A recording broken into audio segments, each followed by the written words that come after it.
Allahumma salli wa sallim ala sayyidina Muhammadin sahibil bushra salatan tubashshiruna biha wa ahlana wa auladana wa jami'a masyayihina wa muallimina wa talabatana wa talibatina min yaumina hadza ila yaumil akhirah. Assalamualaikum warahmatullahi wabarakatuh. Hamdan wa syukran lillah amma ba'du. Pertama-tama dan yang paling utama, marilah kita panjatkan puji beserta syukur kepada Allah Subhanahu wa taala. Shalawat beserta salam mudah-mudahan selamanya tercurah limpahkan kepada baginda Nabi Muhammad sallallahu alaihi wasallam. Tidak lupa kepada keluarganya, kepada sahabat, tabi'in, tabi'atnya, mudah-mudahan kita semua termasuk umatnya. Amin ya Allah ya rabbal alamin. Alhamdulillah, dalam kegiatan puasa kita mudah-mudahan kita selalu dalam lindungan Allah Subhanahu wa taala. Di dalam kesempatan kali ini, sebagaimana episode sebelumnya kita membahas tentang sholat. Apa arti sholat itu sendiri? Arti sholat itu sendiri pertama yaitu adalah kalimat shod. Sebagaimana dalilnya dalam Al-Quran disebutkan, Inna sholata tanha anil fahsya'i wal munkar, bahwasannya sholat, jadikanlah sholat kalian itu sebagai alat untuk menjauhi perbuatan fahsya dan mungkar, ya, kerusakan dan juga kemungkaran. Arti dari sholat itu sendiri ada artinya. Oh, pasti jelas ada artinya. Semua itu ada artinya. Hidup kita pun ada artinya. Hidup kita pun ada tujuannya. Apalagi ibadah kita harus ada tujuannya. Ketika kita mencintai seseorang tapi seseorang itu bertepuk sebelah tangan, sakit sekali. Sebagaimana kita ketika Allah sudah menyayangi kita tapi kita tidak pernah menyembah Allah, sama seperti kita. Allah itu cemburu. Nah, maka dari itu ketika kita sedang berpuasa, ketika kita berpuasa, banyakkan yang puasa tapi tidak melaksanakan ibadah pokok yaitu sholat. Meskipun kita mempunyai ilmu hakikat, meskipun kita sudah merasa dekat dengan Allah, ingat, iblis ataupun setan itu adalah guru dari malaikat. Jadi tentang ilmu, tentang pengetahuan, iblis paling pintar, tapi tentang adab bukan iblis yang menang. Mana buktinya ketika Allah Subhanahu wa taala memerintah sujud kepada iblis, iblis tidak sujud. Kata iblis gimana kepada kepada Allah? Tidak ya Allah, saya tidak akan sujud kepada Nabi Adam. Kenapa kepada Adam? Kenapa kamu tidak sujud kepada Adam? Beliau berkata, sebab Adam diciptakan dari tanah sedangkan saya diciptakan dari api. Maka dari itu kita sebagai umat muslim, kita harus mempunyai akhlak yang baik. Akhlak yang baik itu dibentuk dari mana? Dibentuk dari sholat kita. Sebagaimana kita ketahui, sholat itu di dalam definisi Islam, sholat itu terbagi dari 3 bagian. Yang pertama kalimatnya sod, yang kedua kalimatnya lam, yang ketiga kalimatnya ta. Yang pertama kalimat sod.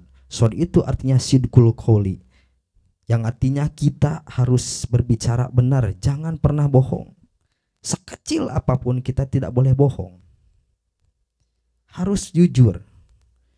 Jujurlah padaku bila kau tak lagi cinta. Cintailah aku meski tak mungkin bersama. Jauhi diriku, lupakanlah aku selamanya. Teroreng gitu melodi natenya. Jadi sidqul qauli artinya itu kita harus berbicara dengan apa yang ada fakta pada sebenarnya. Jangan pernah berbicara bohong. Ketika kita berbohong sekali, biasanya ketika kita berbohong sekali kadituna bohong deui. Jadi sholat itu mengajarkan kita itu tidak boleh berbicara bohong. Seperti kita berbicara kepada siapa? Kepada Allah Subhanahu wa taala. Ya Allah, ya Rahman ya Rahim, lancarkanlah rezeki saya. Ya Allah, ya Rahman ya Rahim, panjangkanlah umur saya. Ya Allah, ya Rahman ya Rahim, berkahilah hidup saya. Nah, maka dari itu kita ketika kita sholat, kita ambil hikmahnya dari sholat itu sendiri, yaitu kita harus berbicara kepada siapapun, terutama kepada orang tua kita. Kita harus berbicara yang sebenarnya, tidak boleh berbohong. Karena sifat Rasul tidak ada sifat berbohong. Yang pertama, sifat Rasul itu adalah sidik. Yang kedua, tablik. Yang ketiga, amanah. Yang keempat, patonah. Maka dari itu ketika kita ingin menjadi umat Nabi, ketika kita ingin diakui menjadi umat Nabi, nah kita harus menjadikan Nabi itu sebagai suri tauladan kita. Yang kedua ada layin kolbi. Lam artinya layin kolbi, yaitu lembut hati. Harus lembut ya. Kita itu tidak boleh keras hati. Paling parah ketika manusia sudah mempunyai keras hati. Sebab hati itu adalah mesinnya manusia. Ketika hati kita bersih, otak pun akan bersih. Jagalah hati, jangan kau nodai, jagalah hati, lentera hidup ini. Bila hati kian bersih, pikiran pun akan jernih.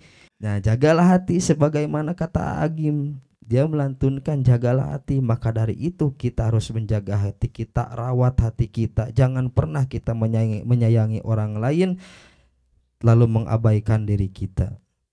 Tapi kewajiban kita menyayangi orang lain sebagaimana kita menyayangi diri kita sendiri. Maksudnya ketika kita sayang kepada orang lain tapi kita tidak memperhatikan diri kita sendiri, nah itu adalah perbuatan yang salah. Dari itu kita jaga hati kita. Tidak boleh kita dengan sholat tersebut, tidak boleh kita bersuuzon kepada Allah. Tidak boleh kita mempunyai iri hati, dengki, sombong segala macam. Tidak boleh. Dan adapun ketika kita sholat itu bisa dikatakan kunci keberkahan.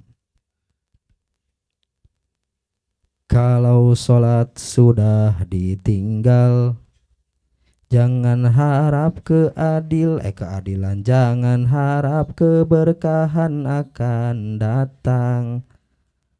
Harta tahta juga jabatan, semua itu hanyalah titipan.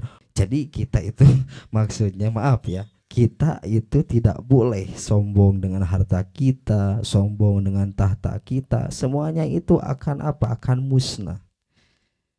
Ketika kita mati, yang menemani kita di alam kubur bukan rumah kita, bukan mobil mewah kita. Tapi di sini saya garis bawahi, bukan kita tidak boleh mempunyai hal-hal tersebut. Namun kita tidak boleh terlalu mencintai dunia. Begitu. Marak zaman ayeuna makan tingali lo bapak muda anu kagegeleuan ku si saha, kagegeleuan ku awewena. Tah itu teh adalah sebuah perilaku yang tidak boleh dilakukan. Habibaka haunaman abgid bagi doka yaumaman. Jadi cintailah seseorang dengan biasa-biasa saja, jangan pernah Jangan pernah mencintai seseorang berlebihan dan jangan membenci seseorang dengan berlebihan, tapi bencilah dengan biasa-biasa saja. Jadi yang sedang-sedang saja. Oi, yang sedang-sedang saja. Nah, jadi yang sedang-sedang saja. Kita itu menengah. Ketika kita cinta dunia, kita harus mengarahkan dunia tersebut kepada yang lebih baik. Seperti kita punya elektronik, HP pasti punya. Nah, gunanya HP ini untuk apa? Seperti kita memegang pisau. Pisau kalau kita gunakan untuk mengiris bawang ya, itu merupakan hal yang baik. Tapi kalau pisau digunakan untuk membunuh, nah itu adalah perilaku yang tidak boleh kita lakukan. Maka dari itu kita harus bijak dalam menjalani kehidupan. Yang ketiga ada tarkul ma'asi. Apa tarkul ma'asi? Tarkul ma'asi itu artinya meninggalkan maksiat. Jadi jadikanlah sholat itu sebagai kita alat untuk meninggalkan maksiat. Tidak mungkin katanya kita meninggalkan maksiat karena kita itu adalah manusia. Al insanu mahallul forget wanisyan. Jadi manusia itu adalah tempatnya lupa dan dosa. Tidak mungkin. Bukan tidak mungkin ya, tetapi setidaknya kita harus menjadi manusia yang berkualitas. Jadikan sirah nabawiyah, jadikan contoh-contoh di para nabi. Dulu ada ya, seperti Khobil dan Khabil, saling bunuh-membunuh antara adik kakak. Nah itu adalah sebagai apa? Sebagai pelajaran. Jadi sirah nabawiyah, sejarah nabawiyah itu adalah sebagai pelajaran. Nah, maka dari itu ketika kita sholat bukan hanya sholat, tapi ketika sholat kita harus menghidupkan hati kita, menyalakan pikiran kita, fokus ketika kita, karena sholat itu adalah tempat ibadah yang paling utama di agama Islam. Ketika kita sholat, Allahu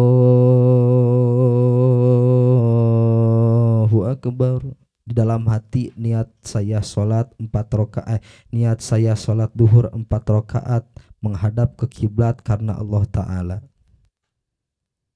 Bismillahirrahmanirrahim. Alhamdulillahi rabbil alamin. Arrahmanirrahim. Maliki yaumiddin.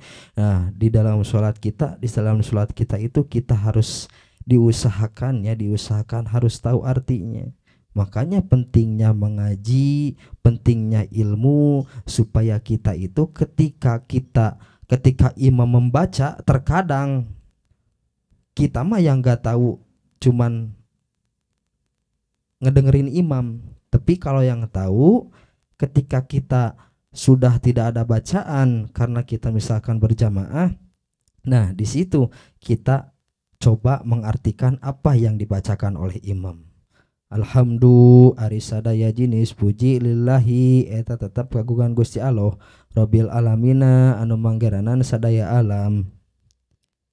Ar-Rahmani anu maha welas Allah, Ar-Rahimi anu maha asih Allah, Maliki yaumiddin anu naon ngarajaan sakabeh alam. Tuh kan gitu. Jadi penting ilmu, penting amal, penting ikhlas. Jadi sholat itu adalah merupakan tiang agama. As-sholatu imaduddin pakod akomadin. Jadi barang siapa as-sholatu imaduddin, sholat itu adalah tiang agama, maka barang siapa yang melaksanakan sholat, maka dia sudah memperkuat tiang agama. Ketika kita meninggalkan sholat, maka kita sudah meruntuhkan agama kita sendiri. Nah, jadi seperti itu ya pentingnya kita melaksanakan sholat. Mungkin cukup sekian dari saya. Mohon maaf bila ada kesalahan. Wabillahi taufiq wal hidayah. Waridho wa inayah. Wassalamualaikum warahmatullahi wabarakatuh.